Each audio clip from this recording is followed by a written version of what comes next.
Just to start off with, the sort of topics that we've chosen today for this panel, the title was Reimagining Entrepreneurship, Value, Destruction and Recreation After the Crisis. So the idea here is that entrepreneurship is a very strong force that changes not just the economic, but value systems, lives themselves. So the question here would be, if entrepreneurship is such a destructive as well as creative force, can it really provide the answers and the solutions to the kinds of problems that we're expecting it to address? This seemed absolutely amazing and kind of the essence in some ways of entrepreneurship. So it's about taking something and essentially creating value where it didn't seem to exist. So the big question which I'm interested in is, how does this new value get created around something which could be free? And there's been a recent group of researchers who have pointed out that often these new values, the new value claims which get put around products, don't come from just the entrepreneur kind of seeing a new brilliant business opportunity, but come from actually broader social movements which happen in society. So these broader social movements create new sets of values which then the entrepreneur comes along and commercializes. So let me just give you one example of a research project which I've been working on recently to illustrate. And this is the slow food movement. How many of you have heard of the slow food movement? Okay, so quite a few. I think it's quite popular in Switzerland. How does the social movement, the slow food movement, how have they kind of created this additional value around not just the food we eat, but how we eat it, how we prepare it, and how we engage with it? I want to basically argue that that involves these 5 processes. The first thing I think which these social movements do is to identify and address important opportunity or changing opportunity structures, or to use the language of today, crises. Then I think what the slow food movement did was to begin to reframe food. So food moved, and when I say reframe, it's give food a different kind of meaning, or return to an old meaning which food had. So what the slow food movement did was to say that food isn't just about fueling up, or it's not just about taste. What it's about is creating relationships between people. And it's about enjoying time and enjoying the way in which we use time. So food becomes a way of kind of changing not just what we eat and how we consume, but how we relate to other people. So that's the first thing they did in reframing it. The third thing they did was collective mobilization. They changed the meaning which we gave to food, but then they had to build a whole series of ways of mobilizing around that to make that happen. So they did things like found so-called convivia. These were small local groups who worked with would come together and meet and have slow meals, etc., maybe organize markets. The next thing they did was build a kind of collective identity. And after this kind of building of the collective identity, this is then where the entrepreneurs came in. So all these things have happened in order to create this new market niche, which then people then began to take advantage of.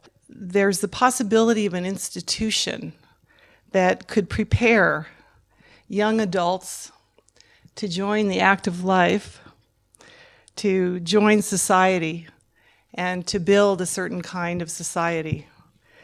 And a business school, in my opinion, is a particular instantiation of this idea. Specifically, what I'm going to argue is that our loyalties are to our careers and our loyalties are to our specialties. So, suppose a business school then, if I get it right, from Audrey and from Ellen, is a place where we are interested in the social movements. Maybe even social movements may arise in a business school. Is a place where we are interested in action, in what is done, and how you live in society, meaning how you act in society. What kind of action is then this entrepreneurial action that Schumpeter alluded to? What we are toying with is, and now I come to where I actually should have started, I'm sorry, is the idea that maybe those people who are doing these gestures, acting as stalkers, do this kind of thing they don't even understand themselves. It's very close to a mystical kind of situation. Maybe, we're toying around with this, maybe they are the artists. So in that case, do we simply get rid of the business school? Should we challenge the whole institution? Do we have to be so radical that we need to look instead to the social movements, to, not on this image, but to the groups of people who are perhaps out on the streets protesting, from Andre's earlier slides? Is it there, perhaps, not the entrepreneurs, the business people, but other social movements that perhaps unintentionally recreate the new forms of value, and the entrepreneur then is simply somebody who exploits it? The way in which we sort of think about entrepreneurship, but also about the way, the financial crisis which we're facing or have faced, is through a kind of a catastrophic imagination. Maybe this kind of catastrophic imagination becomes kind of like a self-fulfilling prophecy over time. So perhaps our responsibilities as both becoming and also training for the active life involves not just kind of being aware of what this catastrophic imagination might be, but also instilling some sort of creative imagination, imagining a better world perhaps. Increasingly what we see around the world, here certainly in St. Gallen, is business students not just kind of saying, okay, I want to do business straight away, but increasingly getting involved in various forms of social movements. The idea that, well, I could be going out and participating in a social movement, and then I go to my business school, and am I a different person? We don't put those things together for some reason, and they belong together. Business schools, I think business and management schools are the best places to be for social scientists and humanists, because that's a real chance to get into it. What is the basic idea of some sort of the Hegelian kind of business, BVL and so on? It's to organize society. It is the discussions of how do you get capitalism without capitalists.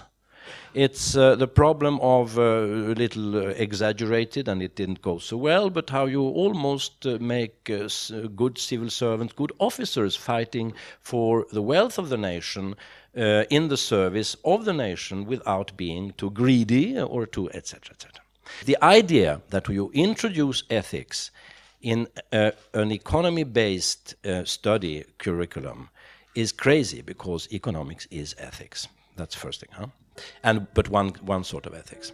And I think that this seems to be then the heart of what we're getting at with this model of entrepreneurship that might be a reimagining of entrepreneurship, a connecting of different value spheres, so that we're not simply inhabiting one distinct life sphere. We're not just inhabiting the economic realm, where we're concerned with financial values, but as students, perhaps within a business school, we're also concerned with the social environment of our campus, with the world that we're going to be inhabiting, with the social world that we are recreating, reproducing, and becoming a part of. In each of these, I think what's being recalled, or what's being offered as another image of the entrepreneur, is not so much one that is a creative destroyer, but rather one who is a connector, one who is able to connect and create these forms of engagement. If you look at most entrepreneurs, they operate in a group, in different kinds of groups. They might individually found a business, but they rely on a whole network of people, whether that's financiers, other people in the industry who they're learning off, etc. You can really create new value if you know how to organize people, and if you really do it well, you can create these incredible accomplishments that just blow your mind. How would we come to such an ethics? And so he ended up reflecting upon the types of experiences that he had as the leader of an organization that had what he called different moral codes. That he had to, in his experience, often what he was doing was creating meaning in a way that transcended the individual interests of groups. Religion exercises profound effects on the unconscious, and a lot of us just kind of have automatic, deep-seated attitudes and prejudices. He says this is completely non-logical, but it explains about 90 to 99% of human decision-making. So therefore, it probably is something that we might want to take into account when we practice decision making. So the artist as entrepreneur, what is he enterprising? Enterprising a philosophical enterprise to make people reflect upon ourselves. The idea then that perhaps the entrepreneurship of the self, and this idea that we have to work constantly on ourselves and be enterprising in relation to our very selves, is actually a result of a kind of a secularism. However, the question would be whether, to follow from Eleanor's point, if really 90 or 99% of our decision-making and actions are unconscious in their real source of the motives, whether that itself is a realistic expectation from somebody who is at least human, that they would be able to respond in this rational way. So perhaps these are the kinds of precisely the things that might drive unconsciously entrepreneurship. I don't know if that's a place to actually end this discussion. I think that might be one. That perhaps what we're finding now is again, that the desire for entrepreneurship is becoming almost like a kind of a religion. But what I would like to do is thank you all very much for your participation in the panel, to thank once again the representatives of the Haniel Foundation, and to thank our three panelists today. So thank you very much.